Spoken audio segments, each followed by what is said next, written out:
Parvati hospital குரோம்பேட்டையில ortho super speciality hospital நம்மளோட ஃபேமிலில ஒருத்தர் மாதிரி கவனிச்சுப்பாங்க. Excellent and latest facilities with experience doctors.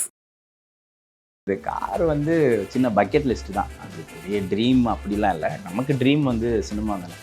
சினிமாவில் ஆடியன்ஸ் நமக்கு பேர் போடும்போது கிளாப் அடித்தவங்கள அந்த மொமெண்ட் தான் பயங்கரமாக இருந்துச்சு. இதெல்லாம் சரி ஓகே ஜெயிச்சா இதெல்லாம் ஒரு சின்ன பக்கெட் லிஸ்ட்டுக்குள்ள இடாக்கா வம்சா தான். ஏன்னா அது புரியுமா அப்படின்றதுல நிறைய டவுட் இருந்தது. ஸோ உண்மைதானா சூப்பர் ஸ்டாருக்கு நீங்கள் ஒரு பேச நிறைய சாரும் மீட் பண்ணேன். இன்னும் நிறையா மீட்டிங்ஸ்லாம் போய் சினிமா அதுதானே. ஒரு large number of audience footfalls வந்து அந்த படத்துக்கு வந்தது சொன்னாங்க. எனக்கு அந்த நம்பர் ஆஃப் ஃபுட்ஃபால் தான் எனக்கு பயங்கர எக்ஸைட்டிங்காக இருந்துச்சு. எனக்கு பக்கத்தில் இருக்கவங்களை சிரிக்க வைக்கிறது ரொம்ப ஃபேவரட்டான விஷயம். ரொம்ப ஃப்ரெண்ட்ஸ்லாம் இருந்தாங்கன்னா ஜாலியாக சிரிக்க வச்சுட்டு, ரொம்ப க்ளோஸ் ஃப்ரெண்ட்ஸை மட்டும் கொஞ்சம் மன உளைச்சல்லாம் பண்ணி விட்டு, ஏன்னா நம்மளே சில தடவை ரீசெண்டாக நீங்கள் வந்து கார் வாங்கியிருக்கீங்க. மனமார்ந்த வாழ்த்துக்கள். ஐ திங்க் அது வந்து நம்ம குடும்பத்தில் ஒருத்தர் இல்லைன்னா வந்து நமக்கு ரொம்ப தெரிஞ்ச ஒருத்தங்க வந்து கஷ்டப்பட்டு வாழ்க்கையில் ஜெயிக்கும் போது ஒரு ஃபீலிங் கிடைக்கும்ல, அந்த மாதிரியான ஒரு ஃபீலிங் தான் வந்து அதை பார்க்கும்போது கிடைச்சிது. ஐ திங்க் எல்லாருமே அந்த மாதிரி உங்களுக்கு அந்த மாதிரி விஷயம் தானே கொடுத்துருந்தாங்க. எப்படி இருந்தது அந்த ஒரு மொமெண்ட்? ஏன்னா கஷ்டப்பட்டு வாழ்க்கையில் ஒரு இடத்துக்கு வர எல்லாருக்குமே அந்த அந்த ஒரு மொமெண்ட்ன்றது ஒரு ஏதோ பண்ணிட்டோம் அப்படின்ற ஃபீலிங் தானே. கார் வாங்கும்போது இல்லை, அது படம் ரிலீஸ் அப்போ தான் இருந்தது. கார் வந்து சின்ன பக்கெட் லிஸ்ட் தான். அது பெரிய ட்ரீம் அப்படிலாம் இல்லை. நமக்கு ட்ரீம் வந்து சினிமா தானே. சினிமாவில் ஆடியன்ஸ் நமக்கு பேர் போடும்போது கிளாப் அடித்தவங்கள அந்த மொமெண்ட் தான் பயங்கரமாக இருந்துச்சு. இதெல்லாம் சரி ஓகே ஜெயிச்சா இதெல்லாம் ஒரு சின்ன பக்கெட் லிஸ்ட்டுக்குள்ள. டானில் வந்து இந்த சீனுக்கு என்ன ரியாக்ஷன் இருக்க போகுது அப்படின்னு ரொம்ப உங்களை க்யூரியஸாக ஆக்கின ஒரு சீன் பற்றி சொல்லுங்க. இடாக்கா வம்சா தான். ஏன்னா அது புரியுமா அப்படின்றதுல நிறைய டவுட் இருந்தது. ஏன்னா அது நாங்கள் காலேஜில் பண்ணிக்கிட்டு இருப்போம். அந்த அது அது புரியுமா, அது புரிஞ்சிருச்சுன்னா சூப்பராக இருக்கும். ஒருவேளை புரியல, என்னன்னே புரியலையேன்னு எல்லாரும் அமைதியாயிட்டாங்கன்னா ஐயோ ரொம்ப கஷ்டமேன்னு மட்டும் யோசிச்சுக்கிட்டு இருந்தேன். அது பிளாஸ்ட் ஆயிடுச்சு. ஐ திங்க் அது புரியறதுலாம் தாண்டி அந்த இடத்துல வந்து சூரி சாரும் எஸ்கே அண்ணனும் சேர்ந்து பண்ண அந்த அந்த ஒரு ஒரு அனிமிக்கான ஒரு விஷயம் ஒர்க் ஆயிடுச்சுன்னு நினைக்கிறேன். நிஜமாவே அப்படிலாம் பேசிப்பாங்களா? ஜமால யாருன்னு பேசுவாங்க. நாங்கள் காலேஜில் பேசிப்போம். ஆமாம், நாங்கள் காலேஜில் சும்மா ஜாலியாக இப்போ டீச்சருக்கு தெரியாமல் ஏதாவது பேசணுன்னா அந்த வெளியே ஓனம் அப்படின்னு ஏதாவது சும்மா அங்கே பின்னாருந்து கத்துறது அந்த மாதிரி தான். ஸோ அது அந்த ஜிப்ரீஷில் பேசலான்னு தான் ஃபஸ்ட்டு யோசித்தோம். சரி இந்த ஸ்லாங்கை பிடிப்போம் அப்படின்ட்டு பிடிச்சது தான். நிறைய வந்து டான் வந்து உங்களுடைய பர்சனல் லைஃப்லேருந்து தழுவி எடுக்கப்பட்டது. ஐயோ அவெல்லாம் இல்லைங்க. அப்படிலாம் நிறைய இல்லை. என்னன்னா ஆக்சுவலாக டான் ஆரம்பிச்சது நான் சொல்லியிருக்கேன்னு நினைக்கிறேன் இன்டர்வியூவில். ஒரு ரொம்ப நாள் கழித்து ஃப்ரெண்ட்ஸ்லாம் மீட் பண்ணும்போது காலேஜில் நான் என்னெல்லாம் பண்ணுவேன் அப்படின்னு அவன் எங்கள் காலேஜ் இல்லை பட் காலேஜில் ஃப்ரெண்டோட ஃப்ரெண்டு வந்தான். ஸோ அவன்கிட்ட சொல்லிக்கிட்டே இருந்தான். அவன் இதெல்லாம் நம்பலை. இப்படிலாம் பண்ணுவாங்களே இப்படிலாம் நீ வேறன்னு அவனுக்கு சொல்ல சிரிக்க ஆரம்பிச்சிட்டானுங்க. இவ்வளோ என்டர்டெய்னிங்காக இருக்கா இது, நாம் டிசிப்ளின் கமிட்டியில் மாட்டினதெல்லான்னு சொல்லிட்டு அப்படி எழுத ஆரம்பித்தது தான். பட் நிறைய ஃபிக்ஷன் இருக்குது. என் லைஃப்பில் நடந்த நிறையா மொமெண்ட்ஸை வந்து வச்சுக்கிட்டு ஃபிக்ஷன் நிறையா பண்ணியிருக்கோம். ஏன்னா அதுக்கு தான் அவ்வளோ நாள் ஆச்சு எழுதுறதுக்கு. அப்படியே எழுதுறதுக்கு ஏன் அவ்வளோ நாள் ஆகிருக்கு. ஃபர்ஸ்ட் படம்ன்றது கிட்டத்தட்ட நம்மளோட ஒரு ரொம்ப ஸ்பெஷலான ஒரு விஷயம் இல்லை.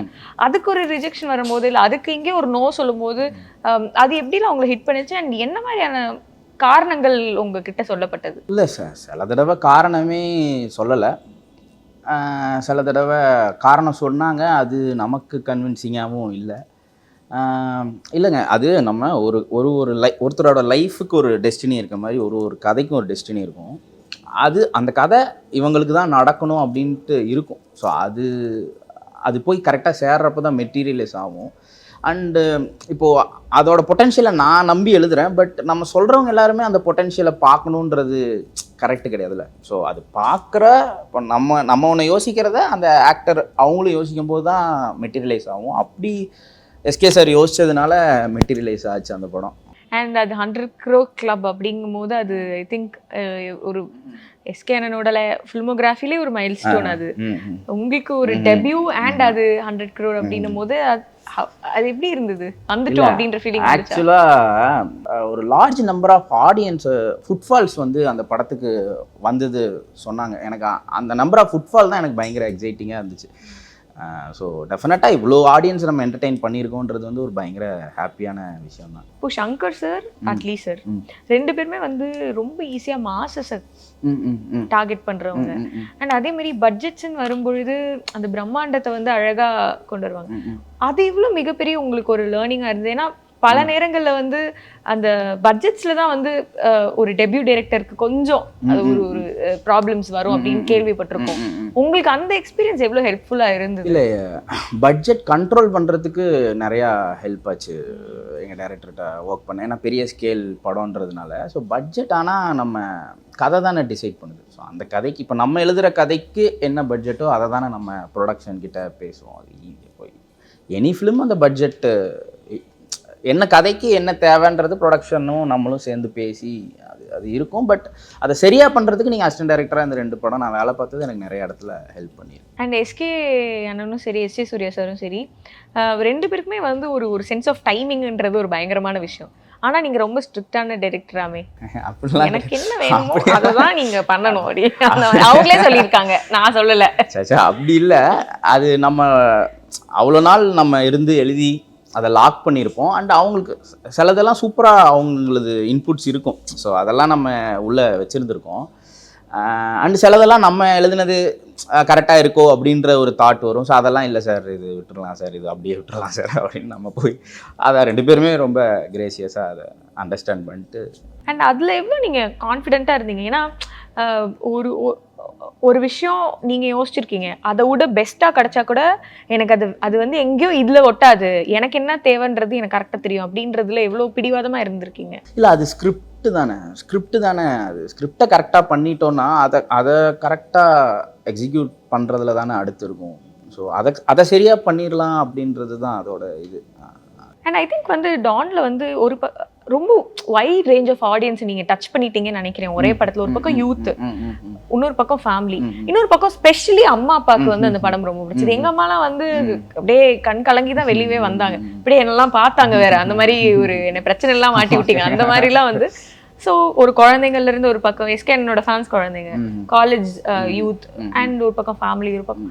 இது நீங்க எதிர்பார்த்தீங்களா? லைக் இது இந்த மாதிரி எக்ஸெப்ஷன் இருக்கும் அப்படின்னு? மெஜாரிட்டி ஆஃப் ஆடியன்ஸ் கனெக்ட் ஆகிற ஸ்டோரி தானே அது. ஒரு ஊர்ல இருந்து ஒருத்தர் ஒரு ட்ரீமோட வந்து ஜெயிக்கிறது அப்படின்ற அந்த லைன் வந்து மெஜாரிட்டி ஆஃப் ஆடியன்ஸுக்கு கனெக்ட் ஆகிற ஒரு விஷயம் தான். ஸோ அண்ட் ஆப்வியஸாக அவரோட அந்த குழந்தைங்களுக்குன்னு வச்சது அந்த ப்ரைவேட் பார்ட்டி சாங்கு இது எல்லாமே.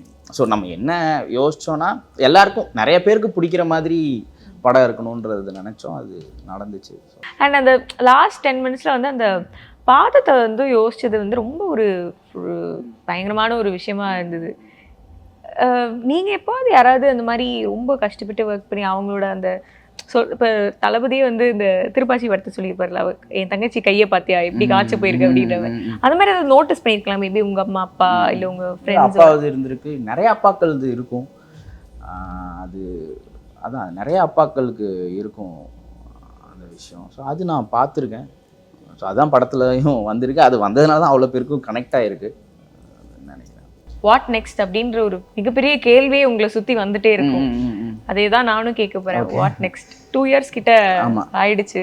இதுக்கு இடையில நாங்கள் நிறைய நேம்ஸ் வந்து கேள்விப்பட்டோம். இன்ஃபேக்ட் சூப்பர் ஸ்டாருக்கே நீங்கள் வந்து கதை சொல்லி ஓகே பண்ணிட்டீங்க அப்படின்ற மாதிரிலாம் வந்து கேள்விப்பட்டோம். ஸோ அதெல்லாம் எவ்வளோ தூரத்துக்கு உண்மை? இல்லை, நிறையா டிஸ்கஷன்ஸ் நடந்தது, சார் எல்லாம் மீட் பண்ணோம், நடந்தது. அது நம்ம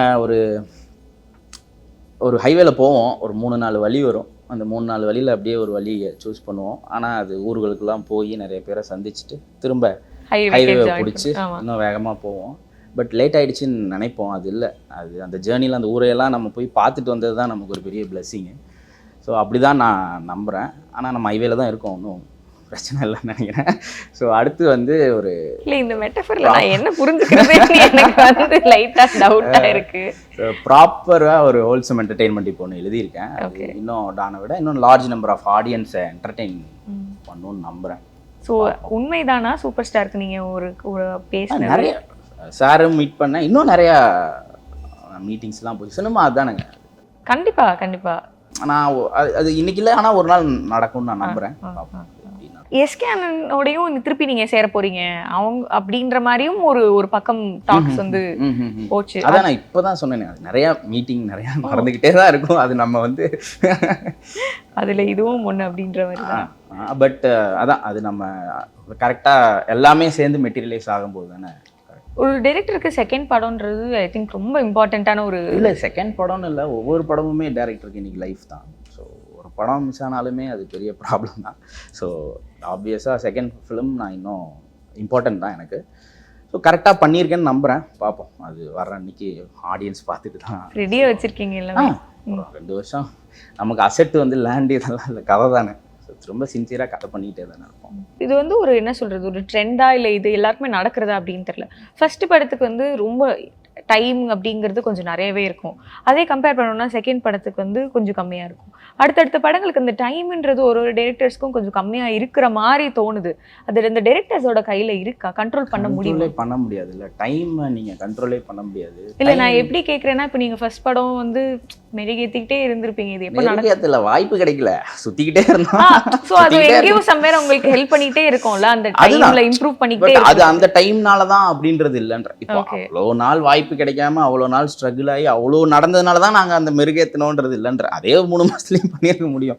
ஸோ அதுக்கு இதுக்கும் சம்மந்தம் இல்லை. பட்டு ஸோ அது ஒரு டேரக்டர்ஸும் அவங்க சூஸ் பண்ணுற ப்ராஜெக்ட்ஸ் அதை பொறுத்து தான்ற. அது நம்ம டிஃபைனே பண்ணிட முடியாதுல்ல. நீங்கள் இது இப்படி தான்றது. உங்களுக்கு 2 இயர்ஸ் எப்படி போச்சு? இல்லை செகண்ட் படம் ஃபர்ஸ்ட் படத்தை விட அடுத்த ஸ்டெப்பாக இருக்கணுன்றதுல ரொம்ப கிளியராக இருந்தேன். ஸோ அதுக்கான முயற்சிகள் தான் பண்ணிக்கிட்டே இருந்தேன். நிறையா வேறு ஜானர் ஆஃப் ஸ்டோரிஸை ட்ரை பண்ணிக்கிட்டு இருந்தேன். பட் ஒரு விஷயம் என்ன, ரொம்ப எல்லா வகையிலையும் ஸ்கிரிப்ட் கரெக்டாக வந்துருச்சுன்னா அதுக்கப்புறம் நம்ம பண்ணிட்டோம்னா பெட்டருன்றதுக்கு தான். அந்த ஃபுல் கதையை முடிச்சுட்டு தான் நம்ம அடுத்துன்றது ரொம்ப ஃபேமாக இருந்தேன். ஸோ அதனால் அதை தான் பண்ணிட்டேன். அண்ட் இப்போது ஒரு படம் அப்படின்னு எடுத்தால் கண்டிப்பாக ஒரு 90% பாசிட்டிவாக ஓகே ஆகிடுச்சு அப்படின்னாலும் இந்த 10% ஹியர் அண்ட் தேர் வந்து ஏதோ ஒரு நெகட்டிவிட்டி வந்து அதை சுற்றி இருக்குது. ஸோ உங்களுக்கு கிடைச்ச கன்ஸ்ட்ரக்டிவ் கிரிட்டிசிசம்ஸ் அப்படின்றது ஏதாவது நோட் பண்ணி வச்சுருக்கீங்களா? இது எனக்கு சொன்னது உண்மையிலே வேலிடாக இருந்தது அப்படின்ற மாதிரி. டெஃபினட்டாக கன்ஸ்ட்ரக்டிவ் கிரிட்டிசிசம் எப்பவுமே பயங்கரமாக ஹெல்ப் பண்ணும். பட் அதான் நான் அதை தெரிஞ்சே தான் பண்ணேன். என்னென்னா ஹீரோவோட கோலை வந்து தேடிக்கிட்டே இருக்கான், அதை கண்டுபிடிச்சிட்டான் அப்படின்றது தான் ஃபர்ஸ்ட் ஆஃப். ஆக்சுவலாக கிராமட்டிக்கலாக ஃபர்ஸ்ட் ஆஃப்லேயே வரணும். அது சினிமாக்காக கண்டுபிடிச்சிட்டான், அப்பா கிட்டேயும் மாட்டிக்கிட்டான், காலேஜ்லேயும் மாட்டிக்கிட்டான்றது தான் இருக்கணும் கிராமர் படி. ஆனால் நான் என்ன யோசிச்சேன்னா, சரி இங்கேயே தெரிஞ்சிச்சுன்னா என்னப்பா அடுத்து படம் எடுக்க போகிறான் தானே பண்ணால் அதுதான் படம். ஸோ அதை தூக்கி நான் செகண்ட் ஆஃப் ஃபஸ்ட்டு சீனில் வச்சுருப்பேன். ஸோ இந்த மாதிரி அது நான் தெரிஞ்சே தான் பண்ணேன். ஸோ அதை தான் இதை இப்படி பண்ணியிருக்கணும்னு சில பேர்லாம் சொன்னாங்க. இல்லை அதை நான் தெரிஞ்சு தான் பண்ணேன்.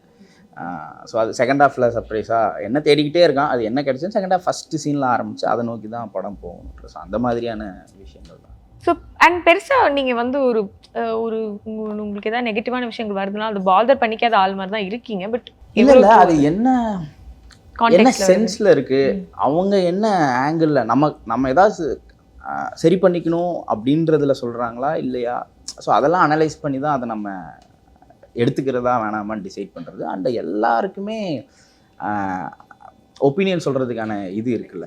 ஸோ அதை நம்ம எப்படி அண்டு ஒரு மெஜாரிட்டி ஆஃப் ஆடியன்ஸை நம்ம சாட்டிஸ்ஃபை பண்ணிட்டோம். அண்ட் டெஃபினட்டாக ஒரு சில பேருங்களுக்கு அது மிஸ் ஆகியிருக்கு. ஸோ அவங்களுக்கும் சேர்த்து இந்த படத்தில் பண்ணிடணுன்னு தான் யோசிக்கணும். உனக்கு ஏன் ஒர்க் ஆகலைன்னா நான் போய் எப்படி கேட்க, அது அவங்க டிக்கெட் கொடுத்து பார்க்குறாங்க, அவங்களுக்கு எல்லா ரைட்ஸும் இருக்குது, அவங்களுக்கு அது ஒர்க் ஆகுது ஆகலைன்னு சொல்கிறதுக்கு. ஸோ அதை நம்ம கொஸ்டினே பண்ண முடியாது. ஒர்க் ஆகலைன்னா ஸோ நெக்ஸ்ட் ஃபிலிமில் அவங்களுக்கும் சேர்த்து ஒர்க் ஆகணும்னு நம்ம எழுதுவோம், அவ்வளோதான். ஒரு டிரெக்டர் ஆகிறது எவ்வளோ கஷ்டமான ஒரு விஷயம். அது நிறைய பேர் டைரக்டர் ஆகணும்னு சொல்லி நினைச்சிட்டு இருப்பாங்க. அவங்க இப்போ இருக்கிற நிலைமையில நீங்க சொல்லுங்க, ஒரு டைம்லயும் ஒரு லெவல் ஆஃப் அந்த டிஃபிகல்ட்டி இருந்ததுல. இப்போ வந்து நிறைய எக்ஸ்போஷர் இருக்கு. ஃபீச்சர் ஃபிலிம் தான் பண்ணணும்ல, ஓடிடிஸ்க்கு பண்ணலாம். ஆக்சுவலா இந்த ஓடிடி ஓப்பன் ஆனதுல இருந்து நிறைய ரைட்டர்ஸுக்கும் நிறைய டைரக்டர்ஸ்க்கு ஒரு பெரிய ஆப்பர்ச்சுனிட்டி இருக்கு அப்படின்னு நான் நம்புறேன். ஏன்னா நான் ட்ரை பண்ண டைம் ஓடிடியே கிடையாது. ஸோ இப்போ அது இன்னும் இருக்கு, இன்னும் நிறையா ஈஸியராக ஆகிறதுக்கான சான்சஸும் இருக்குது. ஆனால் இன்னைக்கு லெவலில் ஒரு அளவுக்கு ரொம்ப கஷ்டம் தான் அப்படிங்கிறீங்க. இல்லை என்ன கஷ்டமாக இருக்குது, ஆர் உங்களுக்கு வந்து கஷ்டத்தை எப்படி நீங்கள் டேக்கிள் பண்ணீங்கன்னு சொல்லலாமா?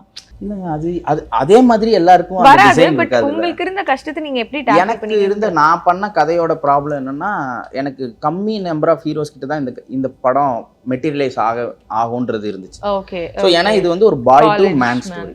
ஸோ அது அவ்வளோ பேர் தான் பண்ணவே முடியும். இல்லைன்னா அந்த கதையை தூக்கி எடுத்து வச்சுட்டு நம்ம வேற ஒரு கதை பண்ண வேண்டியது. இதுதான் மெயின் ப்ராப்ளமாக இருந்தது. ரொம்ப லிமிட்டட் நம்பர் ஆஃப் ஹீரோஸ் தான் பண்ண முடியாது.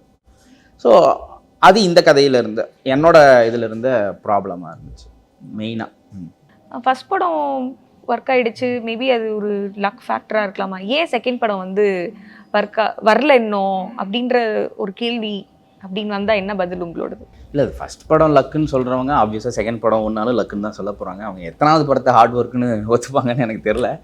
பட் அப்படி கிடையாது. அது ஒரு ஃபிலிம் மேக்கர் ஒரு ஸ்டைல் இருக்கும் இல்லையா? ஸோ அவங்க முன்னாடியே இன்னொரு ஃபுல் கதை வச்சுருந்துருப்பாங்க ஃபர்ஸ்ட் படம் பண்ணும்போது. ஸோ உடனே அவங்க மெட்டீரியலைஸ் பண்ணலாம். ஸோ நான் நிறையா லைன்ஸ் தான் வச்சுருந்தேன். ஃபுல் பவுண்டு பண்ணிட்டு போகணுன்றதுக்காக தான் இது பண்ணேன். ஸோ அதுக்கான டைம் தான் இது. ஸோ முடிச்சிட்டேன். ஸோ இனி சீக்கிரம் ஆரம்பிச்சிடும். சிபி as a டைரக்டர் பேசணும். பர்சனல் லைஃப்பில் சிபி யார்? ஆனால் நான் ரொம்ப ஜாலியாக ஃப்ரெண்ட்ஸ் எல்லாம் இருந்தாங்க. எனக்கு பக்கத்தில் இருக்கவங்களை சிரிக்க வைக்கிறது ரொம்ப ஃபேவரட்டான விஷயம். ரொம்ப ஃப்ரெண்ட்ஸ்லாம் இருந்தாங்கன்னா ஜாலியாக சிரிக்க வச்சுட்டு, ரொம்ப க்ளோஸ் ஃப்ரெண்ட்ஸை மட்டும் கொஞ்சம் மன உளைச்சல்லாம் பண்ணி விட்டு, அந்த மாதிரி ஒரு வில்லங்கமா மாதிரி ஜாலியாக சில்லான ஒரு பையன் தான். ஆனா கொஞ்சம் அப்படி தெரியல, கொஞ்சம் ஸ்ட்ரிக்டான ஒரு ஆள் மாதிரி தான். வேலையில தான். பர்சனல் லைஃப்லாம் ரொம்ப ஜாலியாக.